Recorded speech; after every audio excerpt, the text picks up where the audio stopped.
오늘은 마태복음 8장 28절에서 34절까지의 말씀 보도록 하겠습니다. 마태복음 8장 28절서부터 34절까지 우리 천천히 읽도록 하겠습니다. 또 예수께서 건너편 가라다 지방에 가시매 귀신 들린 자 둘이 무덤 사이에서 나와 예수를 만나니 그들은 몹시 사나워 아무도 그 길을 지나갈 수 없을 지경이더라. 이에 그들이 소리질러 이르되 하나님의 아들이여 우리가 당신과 무슨 상관이 있나이까? 때가 이르기 전에 우리를 괴롭게 하려고 여기 오셨나이까 하더라. 마침 멀리서 많은 돼지 떼가 먹고 있는지라. 귀신 들린 예수 강과에 이르되 만일 우리를 쫓아내시려면 돼지떼에 들여 보내서 주소서 하니 그들에게 가라 하시니 귀신들이 나와서 돼지에게로 들어가는지라. 온 떼가 비탈로 내리달아 바다에 들어가서 물에서 몰사하거늘 지전자들이 달아나 시내에 들어가 이 모든 일과 귀신 들린 자의 일을 고하니 온 시내가 예수를 만나려고 나아가서 보고 그 지방에서 떠나시기를 간구하더라. 아멘.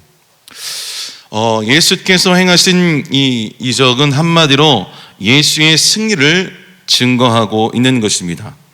질병을 고치심은 인간이 당하는 모든 고통을 이기시고 주님의 승리를 말해주는 것이고, 또 풍랑을 잔잔케 하심은 자연을 이기는 자연을 다스리심을 말씀하고 있다는 것이죠. 또한 두려움을 이기심은 우리 인간의 가장 나약한 점, 이 모든 허물들을 이기심을 말씀하고 있습니다. 또 사망을 이기심은 절망을 이기시며, 또 귀신을 이기심은 인간의 세계만이 아니라 영적인 세계까지 다스리고 승리하신다는 것을 말씀하고 있는 것이죠. 이런 의미에서 모든 이 예수님께서 행하신 이적은 곧 승리인 것입니다. 뿐만 아니라 그리스도의 주되심을 말씀하고 있는 것이죠. 우리는 앞서에 예수님께서 바다를 잔잔케 하시는 사건을 보았습니다. 자연을 다스리는 것을 보았고, 사람에게 말씀하시고 병자에게 말씀하시고 죽은 자에게 말씀하시며, 또 자연을 향해서 고요하라 라고 말씀하시죠. 이 예수님의 말씀의 대상은 특별히 귀를 기울여 듣는 사람을 향해서만 하시는 말씀이 아니었다는 것이죠. 말씀 자체가 능력이기에 권세 있는 모두를 향해서 말씀하고 있다라는 것입니다. 오늘 저와 여러분에게도 분명히 말씀하실 줄 믿습니다. 그리고 말씀을 듣는 자는 누구든지 그의 말씀에 순종해야 한다는 것이죠. 왜냐하면 예수님의 말씀은 자연도 순종하는 능력이 있기 때문입니다. 오늘 본문에서 보면 예수님께서 말씀하시죠. 바다를 잔잔케 하신 일이 나타난 사건을 우리가 앞에서 볼 수 있습니다. 또 강한 귀신을 이긴, 또 귀신을 다스리는 사건을 보게 됩니다.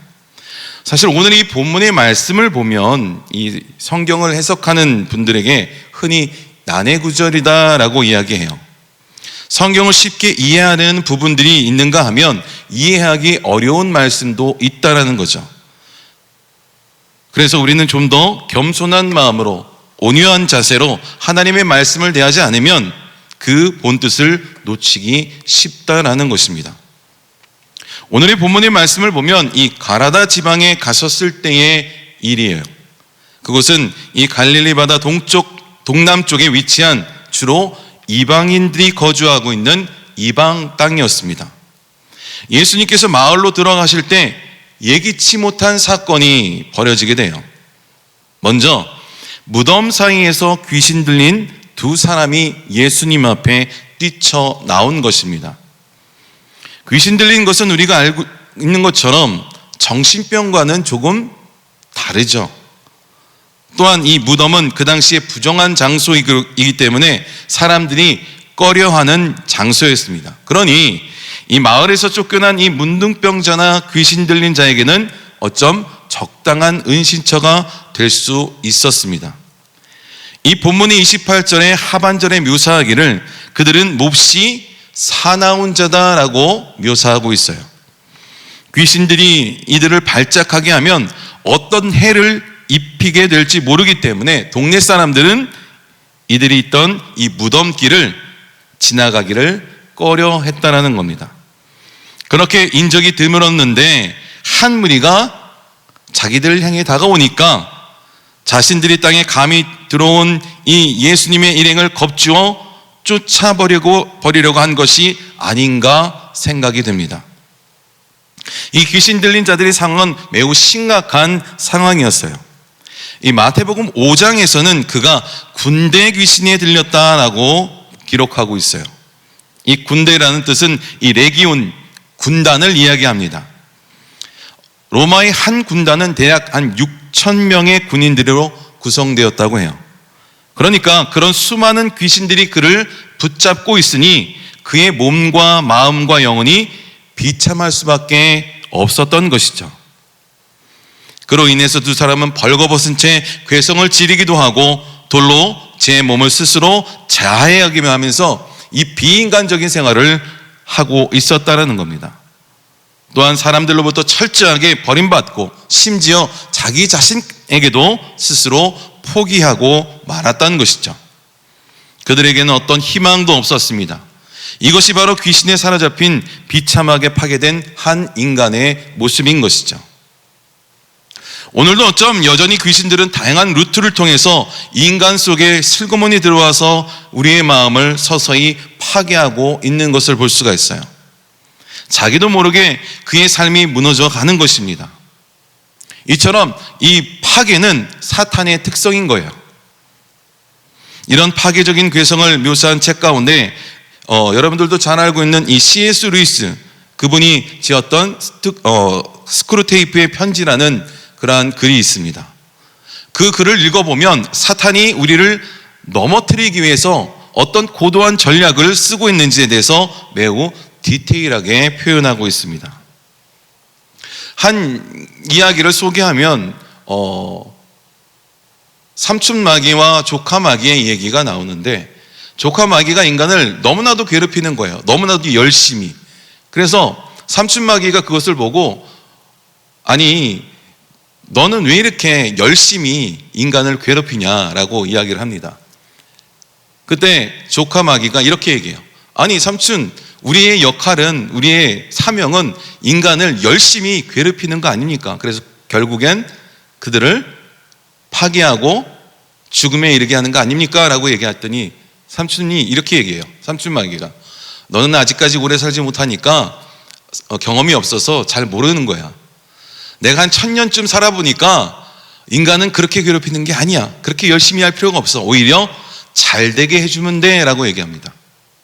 인간은 스스로 잘 되고 있을 때, 나의 환경이 잘 되고 또 건강하고 또 모든 것들이 잘 풀릴 때 내 영혼도 잘 가고 있다라고 착각한다는 거예요. 그래서 오히려 괴롭게 해서 안 되고 못하고 또 실패하게 하는 게 아니라 잘 되게 만든다는 겁니다. 그리고 나중에 인생의 끝자락에 너는 뒤돌아가기 글렀어 라고 한마디만 하면 스스로 포기한다는 거예요. 그러니 인간을 그렇게 열심히 안 되게 못 되게 괴롭힐 필요가 없다는 겁니다. 이곳에서 우리가 이 이야기를 통해서 우리가 깨달을 수 있는 것은 다른 것이 아니에요. 우리는 잘 될 때 더 하나님 앞에 나아가야 될 줄 믿습니다. 더 잘 될 때 혹시 이것이 내가 정말 바로 가고 있는지를 점검하고 생각해야 한다는 거죠. 그만큼 사탄은 고도의 전략으로 우리를 파괴하고 있다는 것을 기억하시길 바랍니다. 이렇게 더러운 귀신에게 사로잡혀 비참하게 파괴되어 가고 있는 이들을 위해서 예수님은 이곳에 오셨다는 겁니다. 한 영혼을 귀하게 여기신 예수님의 마음은 오늘도 어두움의 건세 가운데 사로잡혀 살아가 있는 모든 이들에게 희망의 메시지가 되고 있는 것이죠. 또한 그분을 만남을 통해서 우리 안에 무너진 하나님의 형상이 회복되어지고 하나님의 자녀로 살아갈 수 있는 길이 열렸기 때문인 것입니다. 또한 본문의 29절에 보면 귀신 들린 자들이 뛰쳐나와 보니까 자기들이 상대할 만한 만만치 않은 분임을 즉각적으로 깨닫게 된다는 거죠. 순간 돌변해서 귀신 들린 자들이 자기들을 방어하기 급급합니다. 우리 29절 말씀을 보면 이에 그들이 소리질러 이르되 하나님의 아들이여 우리가 당신과 무슨 상관이 있나이까? 때가 이르기 전에 우리를 괴롭게 하려고 여기 오셨나이까 하더라. 이렇게 말합니다. 자기들을 괴롭게 하지 말라는 거예요.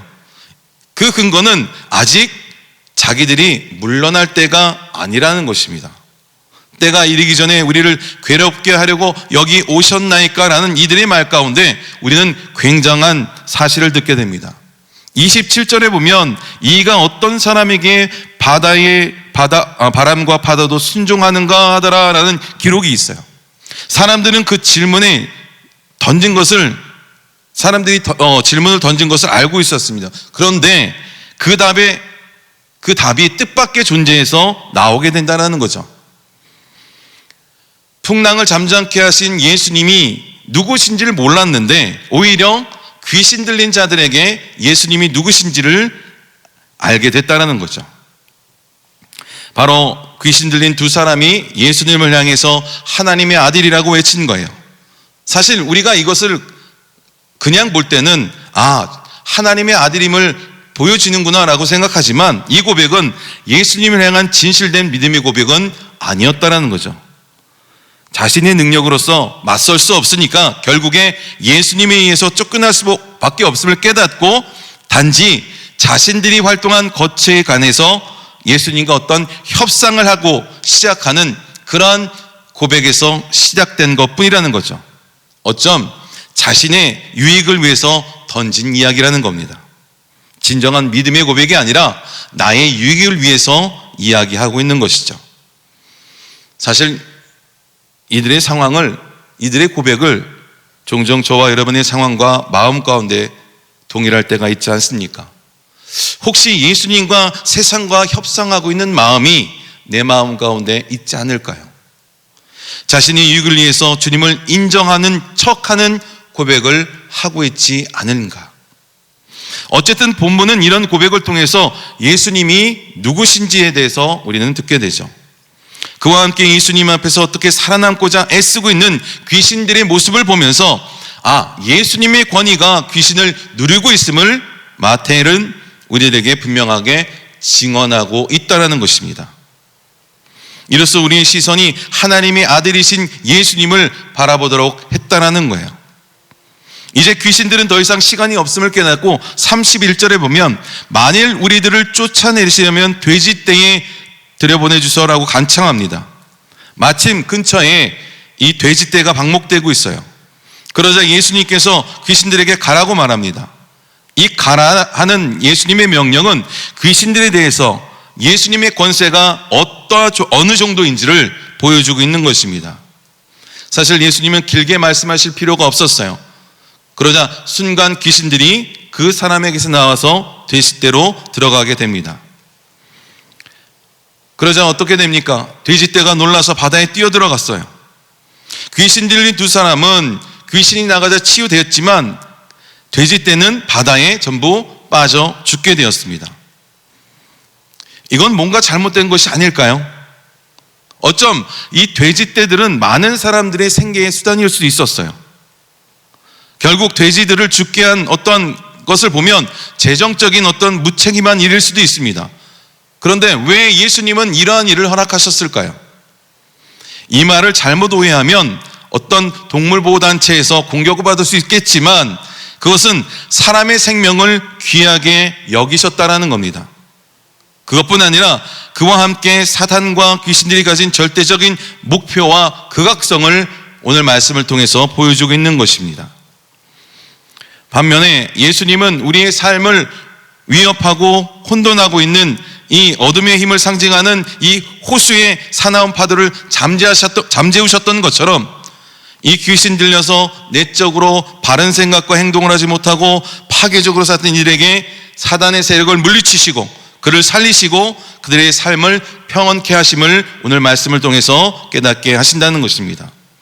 그러므로 예수님께서 우리에게 오신 목적은 우리의 마음의 회복이고 우리의 삶에 새로워지는 그러한 은혜이며 하나님의 나라의 평안과 화평과 화목이 이루어짐을 기억하시기를 주님의 이름으로 축원합니다. 그런데 이 일로 인해서 또 다른 문제가 생겼어요. 이 사건을 지켜보고 있던 이 가다라 지방의 많은 사람들이 두려움에 빠졌다라는 겁니다. 성경에 보면 이 예수님의 권위에 증명한 모든 사람들이 그분의 말씀에 믿음과 충성으로 응답하지 않는 것들을 보게 됩니다. 어떤 일은 이 혼합된 동기를 가지고 예수님께 나아갔다가 그를 따르는 것이 오히려 안락한 삶을 위협됨을 발견하게 된다는 거죠. 또 다른 사람은 이 이중적인 충성심을 갖고 나왔다가 예수님에 대한 어떤 헌신이 사회적인 어떤 사회의 공동적인 관계를 위협함을 보게 됩니다. 또한 어떤 사람들은 자기의 일생 가운데 주님을 모시게 되는 것이 자신의 어떤 삶의 손에 닥쳐올 어떤 위기에 대해서 결국 그 두려움으로 인해서 주님을 거부할 수밖에 없다라는 것이죠.